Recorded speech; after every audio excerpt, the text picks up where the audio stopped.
All right, everyone, let's buckle up because this 2024 presidential election is turning out to be one of the most unpredictable and fascinating elections we've ever seen. When I say unpredictable, I'm not exaggerating. Things are changing fast, and political dynamics are unlike anything we've witnessed in recent memory. The most shocking development, Donald Trump is now dominating the race with a staggering 6-1 chance of winning the election. It's an almost mind-blowing shift, especially when you consider how just a few weeks ago, Kamala Harris was leading the pack and was widely expected to take the White House.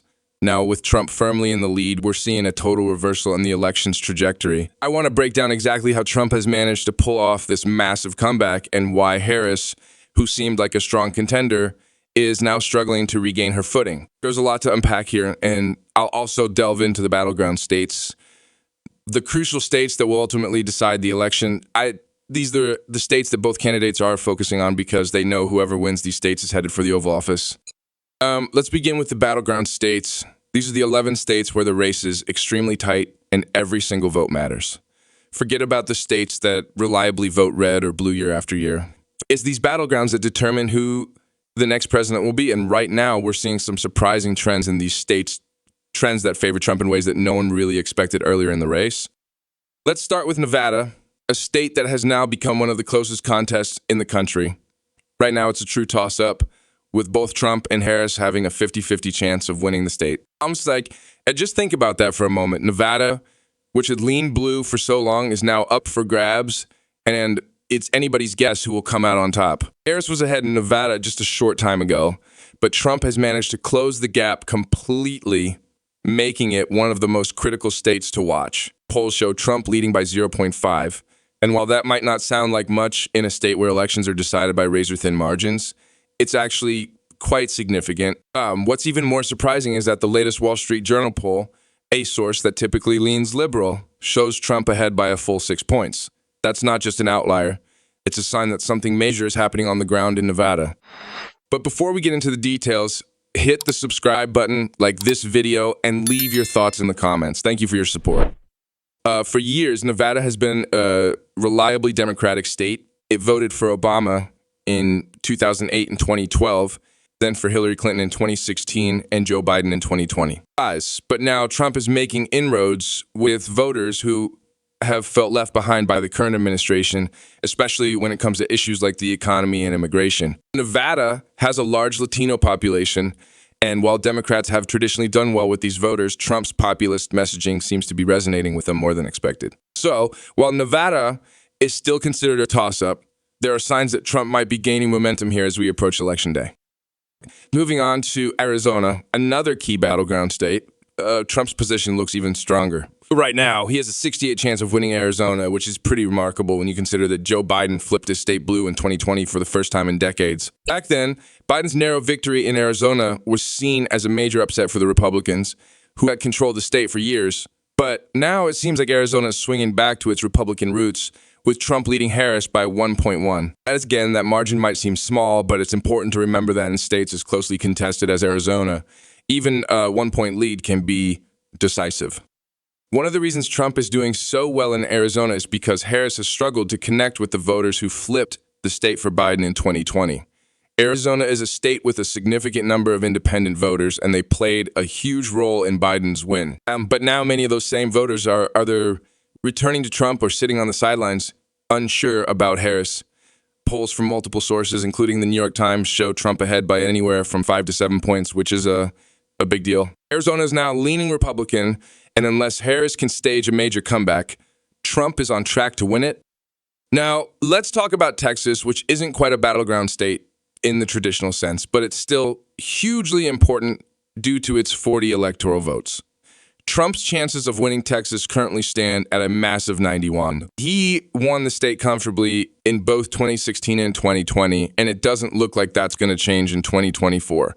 Texas has been trending slightly more competitive in recent years, especially with the growth of cities like Austin, Houston, and Dallas, which have large Democratic populations. But Trump's support among rural voters and suburban conservatives remains rock solid, and that's enough to keep Texas safely in the Republican column. The Senate race between Ted Cruz and his Democratic challenger is tight, but that race probably won't have much of an impact on the presidential election.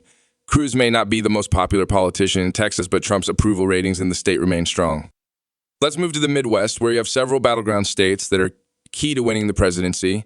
I'm talking about Minnesota, Wisconsin, Michigan, and Pennsylvania, and 4 states that Harris desperately needs if she's going to reach the 270 electoral votes required to win. The Midwest has been a Democratic stronghold for years, but Trump shocked everyone in 2016 when he flipped several of these states. Now he's making a strong play to do it again.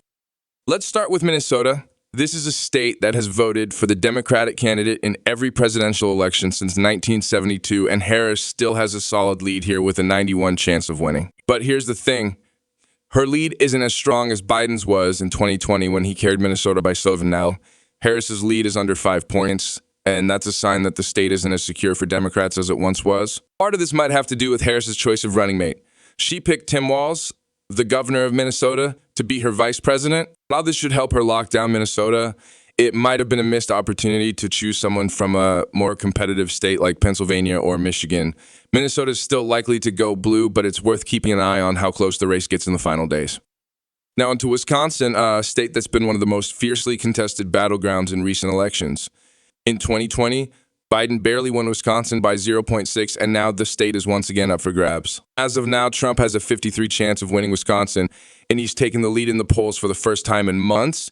Historically, Wisconsin has been a state where pollsters often underestimate Republican support. In 2016, Hillary Clinton was expected to win Wisconsin by a comfortable margin, but Trump ended up carrying the state in a major upset. We saw a similar pattern in 2020, where Biden was predicted to win by a large margin, but only squeaked by with a narrow victory. Given this history, it wouldn't be surprising to see Trump hold on to his lead in Wisconsin, and that's why the state is now leaning red. Michigan is another critical battleground where Harris is facing serious challenges. Just a few months ago, she had a strong lead in Michigan with a nearly 70% chance of winning, but now her odds have plummeted to 46, and Trump has taken the lead in the polls. This is a big deal because Michigan is one of the most important states in the race. If Trump wins Michigan, it significantly narrows Harris's path to victory, making it much harder for her to reach 270 electoral votes. In 2020, Biden won Michigan by nearly 3 points, but now Trump is leading by 1. This shift suggests that Michigan is trending Republican, and unless Harris can turn things around quickly, Trump could pull off another upset here. Finally, let's talk about Pennsylvania, the most crucial battleground state of them all. Pennsylvania has 19 electoral votes, and right now Trump has a 56% chance of winning the state. He's leading by 0.3 in the polling averages. And while that margin is tiny, it could make all the difference in a state as closely divided as Pennsylvania. Trump has been gaining ground in Pennsylvania over the past few weeks, and if this trend continues, it could be the decisive factor in the election. Pennsylvania is leaning Republican at this point, which is a huge problem for Harris. If she can't win Pennsylvania, her chances of winning the election drop significantly. Moving to the southeastern part of the country, let's take a look at Virginia. Harris is still expected to win Virginia with a 91% chance of victory. Virginia has been a reliably blue state since the early 2000s, and Biden won it by a comfortable margin in 2020. However, Harris's lead in Virginia is smaller than Biden's was at this point in the race, which is yet another sign that her campaign is underperforming in key states. While Virginia remains solidly blue, it's not as safe for Democrats as it once was. Georgia is another state to watch closely.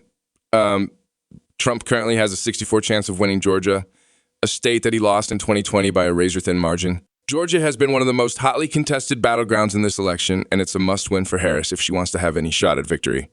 However, Trump has maintained a consistent lead in the polls for weeks now, and as of today, he's ahead by 0.7. Given how close the race is, we're labeling Georgia as leaning Republican. Finally, we have Florida, where Trump is absolutely dominating the race. Trump won Florida by 1.2 in 2016 and by 3.4 in 2020, and now he's leading Harris by over 6 points. Some of the latest polls even show Trump up by as much as 14 points. Florida is a major prize with 30 electoral votes, and it's clear that Trump is going to win the state once again. At this point, Florida's looking like a likely red state. So what's the takeaway from all this? After analyzing all the battleground states, it's clear that Trump is on track to win every single one of them. If these trends hold, Trump will end up with 332 electoral votes compared to Harris's 206. Oh, anything can still happen in the final stretch. Trump has all the momentum on his side, and unless Harris's campaign can pull off a major turnaround, Trump is heading toward what could be a historic victory. Stay tuned for more updates as we get closer to Election Day. And as always, don't forget to comment, and subscribe for the latest news and analysis. Thanks for watching.